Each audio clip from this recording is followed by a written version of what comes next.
First of all, good afternoon, night or day. I haven't had much time to upload videos since I have to work, but I will find a way to upload a video whenever possible or every year. Now, what we came for. In this video, I will show you data about Mayo, both what is canon within the creators of the CreepyPastas and what is a hedonin. And I will talk a little about what Mayo is and what it is about Mayo. I want to emphasize that everything you will see here is about Mayo now. Yes, let's start.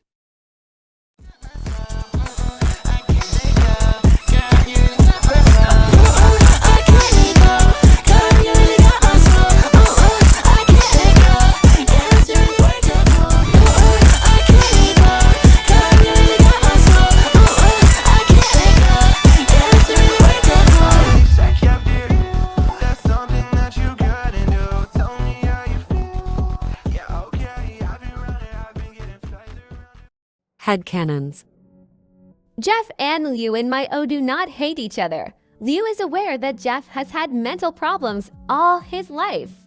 In the case of Jeff and Liu, Liu was the desired son. In Mayo, Jeff was granted thanks to a pact that his parents made with a demon, in this case Zaldo. Liu knows everything about this pact, which is why he doesn't regret anything Jeff did with his parents. The only thing Liu can feel upset with Jeff is because Jeff wanted to kill him in his psychopathy attack. Jeff in Mayo never burnt his pupils and lets his smile heal before cutting it off again.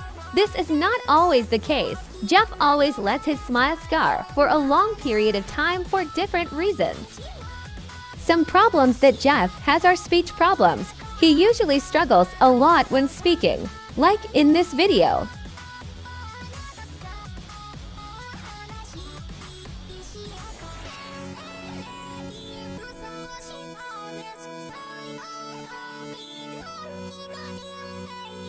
In Mayo, Liu is one of the most harmless creepypasta, not because he is not strong, but because he does not look for problems and does not get into unnecessary fights. But he is someone very strong. Liu and Alice have bipolarity and schizophrenia. In the case of both, Sully and Zero were not a product of their imagination. In fact, Sully does not exist in Mayo, and Zero's personality was already that way from birth. Zero in Mayo will never have, nor will she have any type of regret. Zero became an entity thanks to her madness. She was not Alice's imaginary friend. Alice was always Zero, and Zero will always be Alice.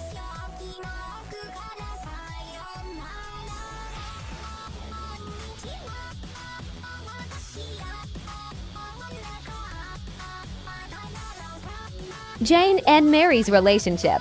Although not completely abusive, Mary is already fed up with Jane's behavior and her obsession with killing Jeff.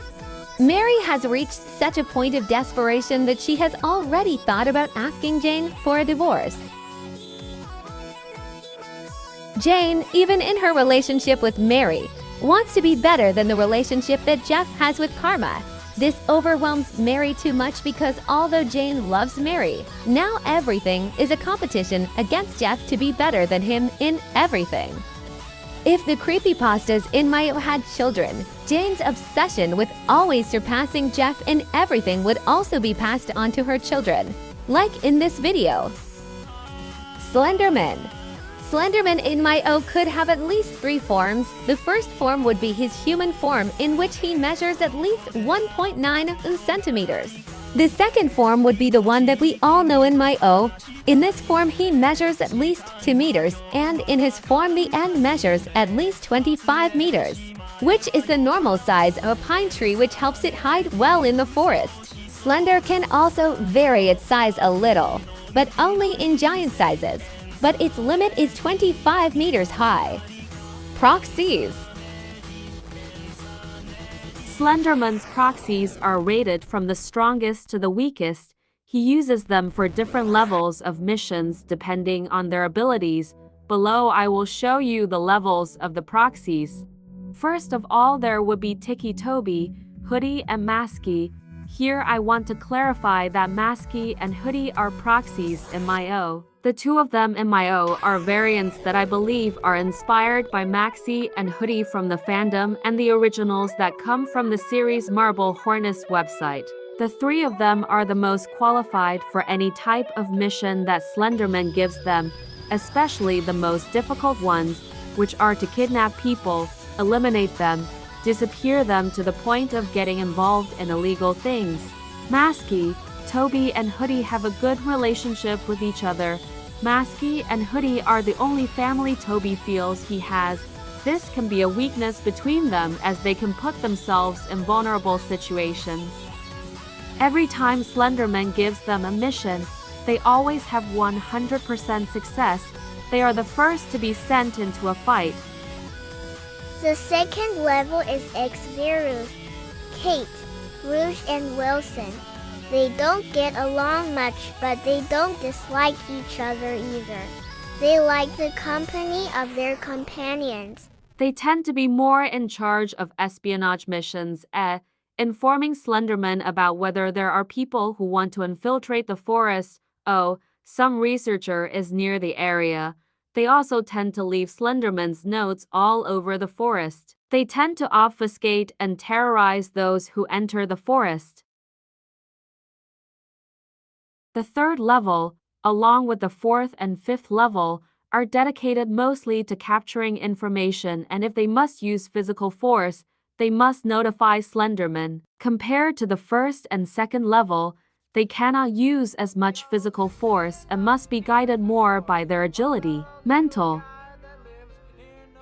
By color, Gas Mask Maid and Graffiti tend to stay more in cities, using their citizen identities to provide more information to their boss Slenderman.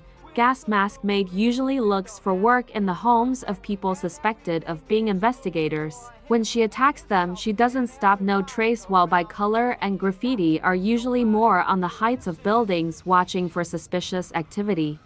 Regarding Nemesis, Cat Hunter and Slenderdoll are more responsible for keeping the forest under control, ensuring that there is no trace of a body, any trace of a tree or a fire, so that no one suspects anything.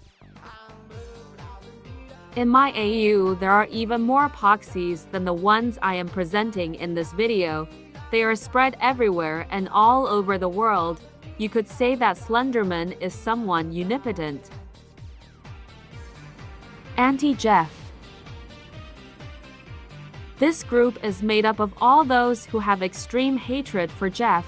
This group is mainly led by Jane Richardson. The people who make up this group are Troy, Keith, and Randy. I won't go into much detail about them so as not to spoil the story of my AU. Randy is in a constant fight with Jane Richardson over who is best suited to be the leader of the group. Other people who make it up are Janacita Vicky, Hannah the Killer, Jane Arkansas, Chris Venganza, and Skolinex the Killer.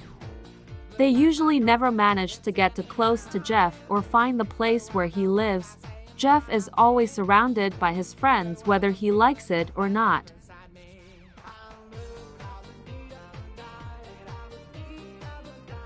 Personally, I am very fascinated by the subject of fantasy, mutants, and secret societies. The best references that I use for the mysteries of the forest, their society, the mutants or monsters that are found in the forest are Arcane and Hellboy.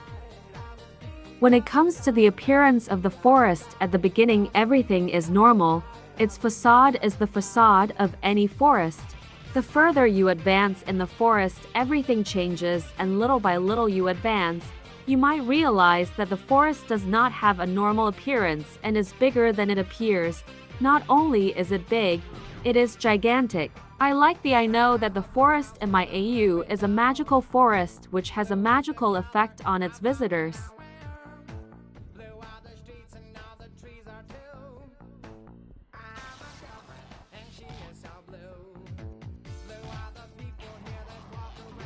Within this forest, you can find underground cities and a small secret town, which is where creepypastas and mutants usually hide from humans. Mutants have methods to get out into the human world, camouflaging themselves, while the CreepyPastas are the ones who are least interested in being able to camouflage themselves. The CreepyPastas in my O have an important role in hiding this society from the entire world.